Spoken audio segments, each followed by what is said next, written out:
Eh bien, bonjour et bienvenue dans ce nouveau tutoriel. Aujourd'hui, nous allons voir comment réaliser une encre avec WordPress et Elementor. Alors, vous allez voir, c'est un système qui est très intéressant pour envoyer l'utilisateur à une section bien particulière d'une page. Donc, on se retrouve sur Elementor. Alors, dans ce web design, je vous montre la structure. Alors, grâce au navigateur, retenez cet outil qui est très intéressant. Le navigateur en bas à gauche, on peut le docker dans la fenêtre sur le côté et il vous présente la structure de la page. Donc j'ai créé une page avec deux sections qui se suivent.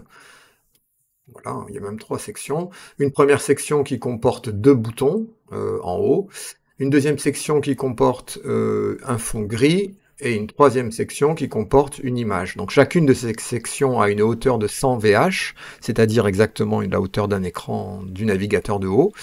Et l'encre va nous permettre de réaliser ce comportement, c'est-à-dire d'avoir, lorsque l'on clique sur le bouton aller à la section 2, eh bien, il va directement scroller à la section 2 et aller à la section 1. Voilà, ça va nous permettre d'envoyer l'utilisateur à un endroit bien particulier de la page.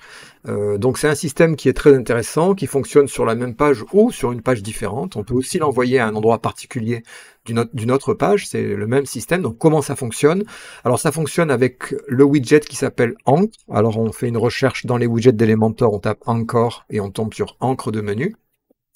Et l'idée, c'est tout simplement de prendre une encre de menu et de le mettre à l'endroit où on veut envoyer l'utilisateur. Donc là, dans mon exemple, là, j'ai 2 sections. Donc j'ai créé 2 encres de menu. J'ai mis une première encre de menu dans ma section numéro 1, au début, donc ici, on la voit là. Et dans la section numéro 2, au-dessous, j'ai également mis une encre de menu. Alors chaque encre de menu doit avoir un identificateur différent, évidemment. On ne peut pas avoir 2 fois le même identificateur. Donc j'ai appelé la première encre section underscore 1 dans l'idée de l'encre de menu, de la première encre. Dans la deuxième encre, je l'ai appelée section underscore 2. Donc voilà, j'ai nommé mes encres. C'est la première étape. La deuxième étape est relativement simple. J'ai créé une section, alors c'est la section du haut ici, que j'ai dans les effets de mouvement, dans le tab avancé de la section, que j'ai rendu sticky, c'est-à-dire collé en haut de l'écran. Donc c'est-à-dire que quand on scrolle, la section ne bouge pas, on l'a toujours à l'écran. Voilà, elle reste toujours en haut de mon écran. Et l'idée, c'est d'aller donc créer 2 boutons. Donc j'ai créé 2 boutons, des boutons Elementor simples, un widget bouton. Alors pour les avoir les 2 sur la même ligne, j'ai simplement mis comme largeur de bouton dans avancé, dans les paramètres du bouton positionnement en ligne auto, pour que la largeur du bouton se cale sur la largeur du contenu. J'ai fait la même chose pour le deuxième bouton, et ensuite dans la colonne, j'ai été dans l'alignement horizontal, distribué avec des espaces uniformes entre les widgets, mes 2 boutons. Donc c'est pour ça qu'ils sont centrés, et qu'il y a le même espace à l'extérieur des widgets et à l'intérieur des 2. Donc ça, c'est pour la partie design. Pour la partie comportement, je veux qu'en cliquant sur le bouton numéro 1, on aille à la section numéro 1, et en cliquant sur le bouton numéro 2, on scrolle et on aille à la section numéro 2. Donc, comment faire? Eh bien, simplement, comme c'est sur la même page, je vais éditer le bouton numéro 1, et dans le lien, je vais simplement rajouter le symbole hashtag, suivi du nom de l'encre vers laquelle je veux envoyer l'utilisateur.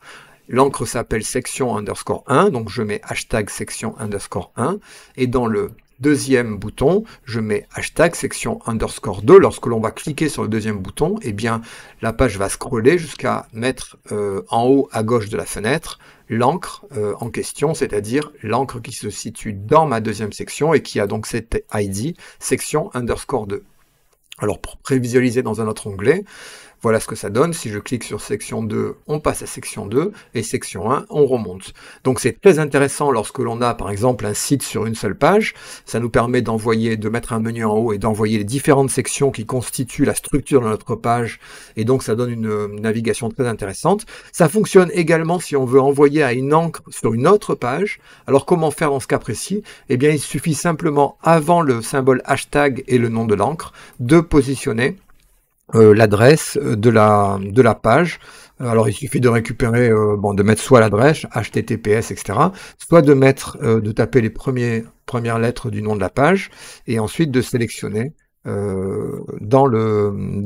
la liste qui arrive, voilà, dans la liste qui arrive, de sélectionner le nom de la page. Alors, ça donne ça, ça fait encre, par exemple. Hein. Encre, voilà, ou alors même une autre page. Hein. J'ai d'autres articles, hein, je peux l'envoyer sur Table Filter Duration. Il me récupère l'URL de la page et je rajoute / underscore et le nom de l'encre. Section, par exemple, underscore 3, si c'est le nom de la section sur cette nouvelle page. Et donc, ça va m'envoyer, ça va charger la nouvelle page et ça va scroller au début, là où se trouve l'encre. Voilà, donc c'est un système qui est très simple à utiliser. Attention, par contre, à un point très important, il faut vraiment que les encres, vous n'ayez pas attention aux majuscules, etc., parce que le nom de l'encre est très très sensible. Donc si jamais vous avez une majuscule dans le nom de l'encre et que vous ne mettez pas la majuscule dans le bouton, ça ne fonctionnera pas. Donc il faut vraiment rester le plus simple possible, pas d'espace ni rien, que des minuscules, et comme ça vous réduirez le nombre d'erreurs possibles et votre système marchera le mieux possible. Si vous avez des questions, n'hésitez pas comme toujours dans les commentaires. Je vous remercie pour votre attention et je vous dis à bientôt pour un nouveau tutoriel.